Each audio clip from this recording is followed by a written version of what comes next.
এই অনুষ্ঠানের মাননীয় প্রধান অতিথি যুব উন্নয়ন অধিদপ্তরের সম্মানিত মহাপরিচালক গ্রেড 1 ডক্টর গাজী মোহাম্মদ সাইফুজ্জামান মহোদয়,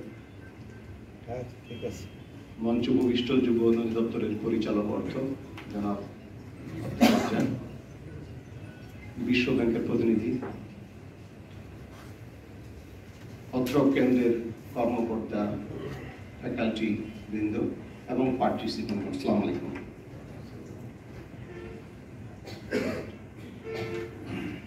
উপপরিচালক দিনাজপুর যথার্থই বলেছেন যে যুব উন্নয়ন অধিদপ্তরের ইতিহাস সর্ববৃহৎ প্রকল্প আর্ন প্রজেক্ট, এবং এই প্রকল্পটি যখন অনুমোদন প্রক্রিয়াকরণ হচ্ছিল তখন আমি অধিদপ্তরের পরিচালক পরিকল্পনা দায়িত্ব পালন করেছি, ফলে প্রকল্প সম্পর্কে জানি। এই প্রকল্প বিষয়ে দুই একটি ভুল ধারণা আছে মাঠ পর্যায়ে আমাদের। প্রথম ভুলটি হলো যে প্রকল্পটি অধিদপ্তর বাস্তবায়ন না করে বেসরকারি সংস্থা বাস্তবায়ন করবে, এমন একটি ধারণা। এ বিষয়ে সভাপতি প্রকল্প পরিচালক একটু বিস্তারিত বলতে পারবেন। আমি যতটুকু জানি, প্রকল্পের প্রণয়ন যখন হচ্ছিল তখন যেহেতু আমি দায়িত্বে ছিলাম, আসলে ব্যাপারটি তেমন না। প্রকল্পের বাস্তবায়নকারী সংস্থা যুব উন্নয়ন অধিদপ্তর, যুব উন্নয়ন অধিদপ্তরই বাস্তবায়ন করবে। কিন্তু যেহেতু 250টি উপজেলায় এই প্রকল্পটি বাস্তবায়িত হবে এবং উপজেলা পর্যায়ে আমাদের যে স্ট্রেংথ জনবল সেটা পর্যাপ্ত না হওয়ায় আপনাদের সহযোগিতার জন্য প্রকল্প থেকে সার্ভিস প্রোভাইডার ফার্ম নিয়োগ করা হবে। তাদের দিয়ে আপনারাই প্রকল্পটি বাস্তবায়ন করিয়ে দেবেন। প্রকল্পের যে লক্ষ্য, যে উদ্দেশ্য, সেটা সরকারের নির্ধারণ করা, প্রকল্প ডকুমেন্টে বলা আছে। সেটি আমাদের যে এক্সিস্টিং জনবল, ডিডিগণ আছেন, ওয়াইডিওগণ আছেন, তারা সার্ভিস প্রোভাইডার যারা নিযুক্ত হবেন তাদেরকে দিয়ে করিয়ে নেবেন। মূল প্রকল্পের বাস্তবায়নের ধারণাটা এমন।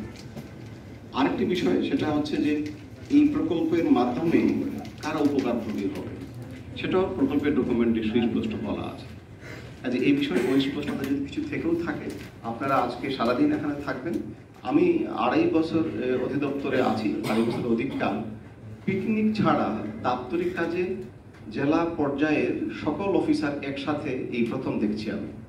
এর আগে হয়েছে কিনা জানি না। আমাদের ডিডি, পিসি, ডিবিসি সবাই একসাথে পিকনিকে একবার হয়েছিল, কিন্তু এর বাইরে আমি কখনো একসাথে দেখতে পাইনি। আপনাদের আজকের এই সম্মেলন, আমার ব্যক্তিগত মতামত হচ্ছে যে এটি ওয়ার্কশপের উদ্দেশ্য পূরণ করবে, এর পাশাপাশি আপনাদের পারস্পরিক যে জানাশোনা সেটা বৃদ্ধি করবে, সম্প্রীতি বৃদ্ধি করবে।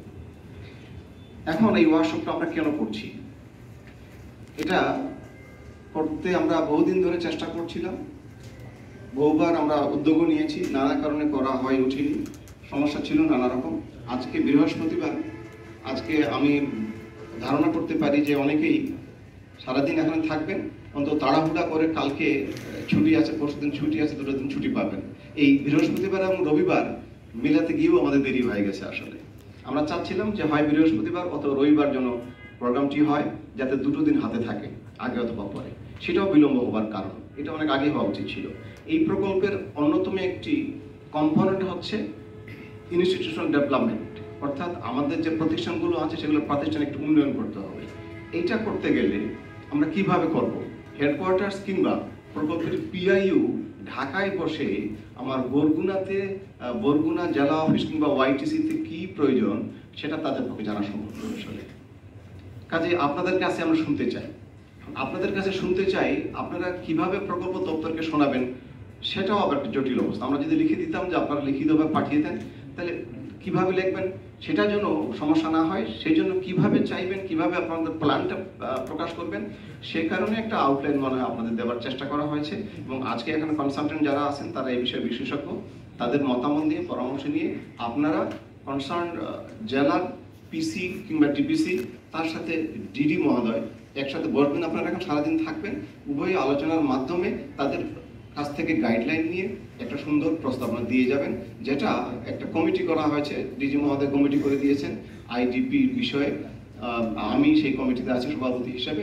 আমরা আপনাদের প্রস্তাবগুলো পুঙ্খানুপুঙ্খ বিবেচনা করে দেখে প্রকল্পের সঙ্গে আলোচনা করে প্রকল্পের সামর্থ্য অনুযায়ী আমরা সুপারিশ করব।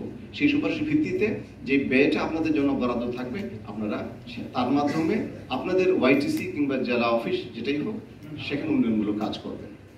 তো এই বিষয়ে যারা কনসার্ন আছে তারা ডিটেইল বলবেন, সেভাবে আপনারা অবশ্যই আমার ধারণা যে আপনারা একটা চমৎকার প্রস্তাব দিয়ে যেতে সমর্থ হবেন।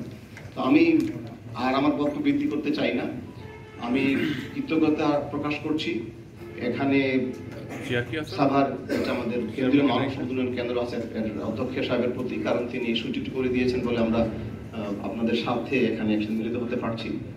আমি কৃতজ্ঞতা প্রকাশ করছি আমাদের মহাপরিচালক, তিনি আমাদের পরিবারের যুব পরিবারের প্রধান, তিনি তার শত ব্যস্ততা সত্ত্বেও স্যার আজকে আসতে চেয়েছিলেন ফিজিক্যালি এখানে, স্যার আজকে 5টি মিটিং পড়েছে, একই সাথে স্যারকে হয়তো এমনও হতে পারে 2-3টা মিটিংয়ে 2-3টা ডিভাইসের মাধ্যমে সংযুক্ত থেকে জুমের মাধ্যমে অংশগ্রহণ করতে হবে।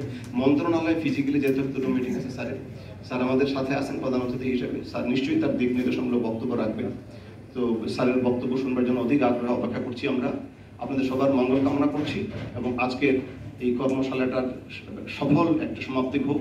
আমরা যে উদ্দেশ্য নিয়ে এখানে একত্রিত হয়েছি তার সফলতা কামনা করে আমার কথা শেষ করছি। সবাই ভালো থাকবেন, সবাইকে ধন্যবাদ।